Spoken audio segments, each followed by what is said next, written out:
vous voyez mon bench de travail, c'est que je suis en train de doser le glucose. Donc pour le laboratoire numéro 6, comme c'est votre premier dosage, on vous fait un petit vidéo. Dans mon premier portoir, le portoir vert, j'ai identifié 10 tubes.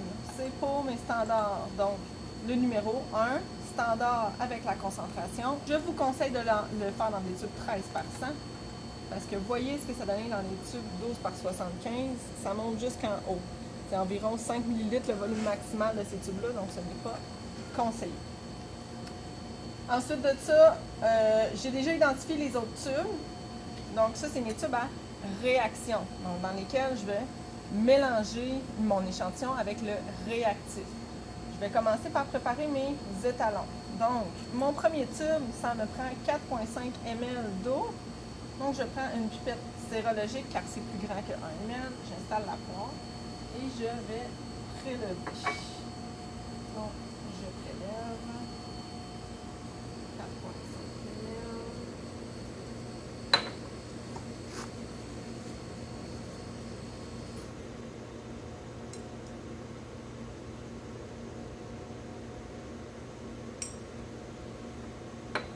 Et je le verse ici. Faire ma dernière goutte et je retire. J'ai mon 4,5 ml, je recule mon tube. Je continue à mettre l'eau pour tous mes tubes. Une fois que l'eau est mise dans tous les tubes, je peux me débarrasser de ici, ça veut dire que tous mes tubes vont être reculés. Il va rester uniquement mon glucose à mettre. Faites attention, parfois vous allez devoir utiliser la 2 ml, parfois vous allez devoir utiliser une Pémine. Utilisez l'instrument de volumétrie le plus approprié. Pour le tube numéro 1, je dois rajouter 500 microlitres à 4,5 ml d'eau. Donc, je vais prendre une Pémine.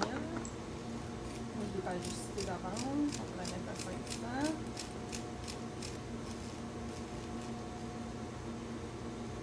Et j'ai ma solution mère de glucose ici que j'ai pris uniquement le volume dont j'avais besoin, avec un petit peu de plus, et j'ai identifié avant.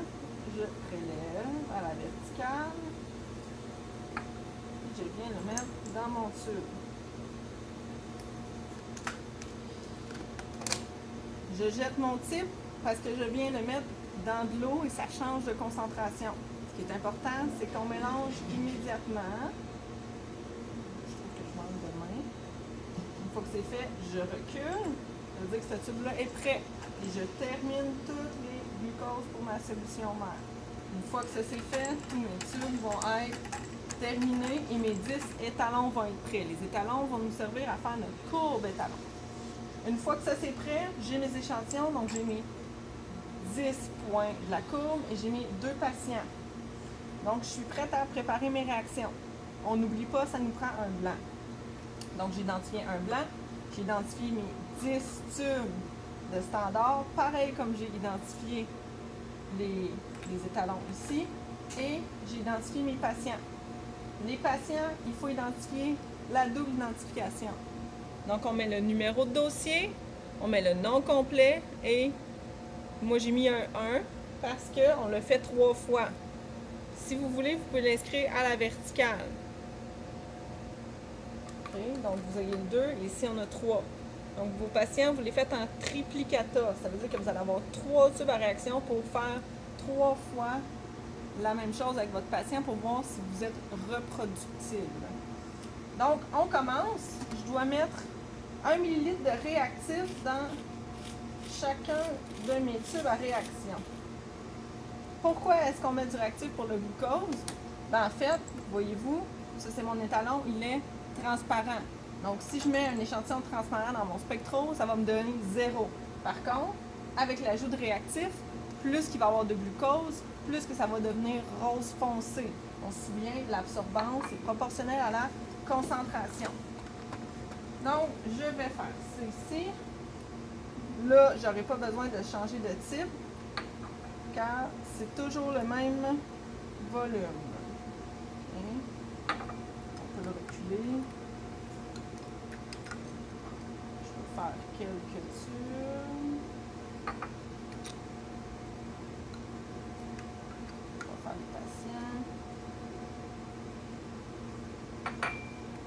Normalement, on les fait au complet, donc ça va être tout reculé avec du liquide dedans.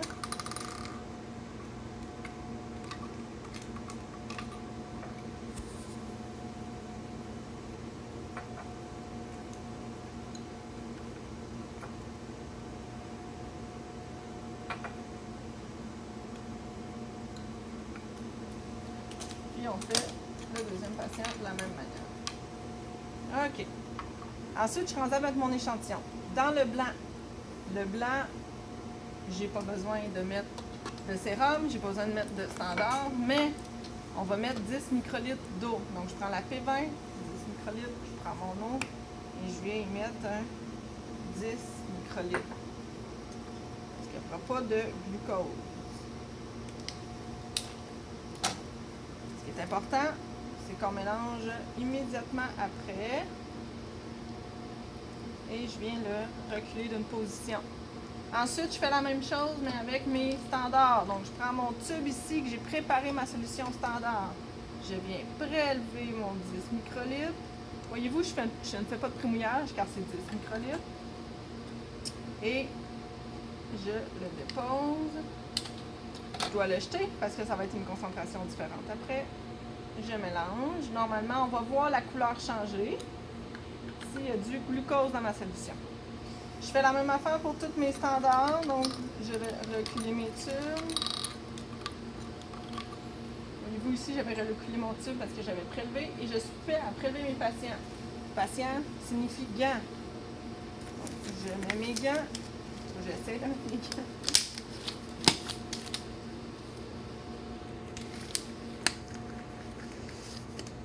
Et j'ouvre le tube. Pour ouvrir un tube comme ça, je dois me prendre une gaze qui sont normalement à l'avant. Puis je rouvre vers l'extérieur, pas vers moi, vers l'extérieur pour diminuer la production d'aréosol. Donc ça, c'est un bouchon qui est sale. Ensuite, je peux prendre 10 microlitres. Je viens le déposer dans mon tube. Brasse immédiatement. J'ai mon embout. Je fais la même chose pour mon duplicata et mon triplicata. Puis ensuite, je dois aussi faire la même chose pour mon deuxième patient. Okay. Le bouchon ici, normalement, on va s'en chercher un propre à l'avant. On va vous l'expliquer en laboratoire. Une fois que tous mes patients ont en fait, tous mes tubes à réaction ont leur réactif et ont leur échantillon. On est prêt à faire une incubation de 15 minutes à 37. Donc, on se lève. C'est 5 minutes? L'incubation? OK, 5 minutes à 37. On se lève. On s'en va au bain. On retire le couvercle. On fait attention parce que parfois, il y a de l'eau dans le couvercle. Et on le dépose. On peut mettre nos tubes. Et ce qui est vraiment important, en fait, c'est de s'assurer aussi qu'on est bien à 37. Okay.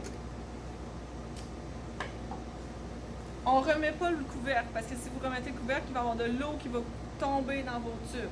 Okay. Ce qui est important aussi, j'enlève un gant, parce que je vais manipuler mon chronomètre. On va se mettre un 5 minutes. On ne fait pas juste regarder l'heure, on se met vraiment un chronomètre. Une fois que ça a sonné, j'ai une main avec un gant encore. Je viens récupérer mes échantillons.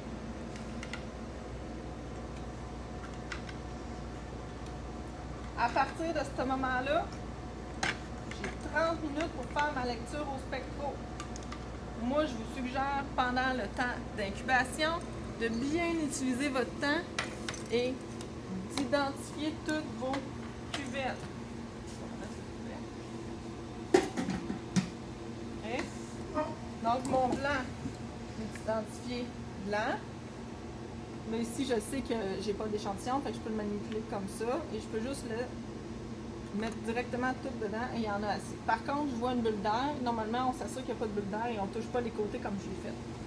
Je vais laisser. Donc, on fait la même chose pour tous nos échantillons.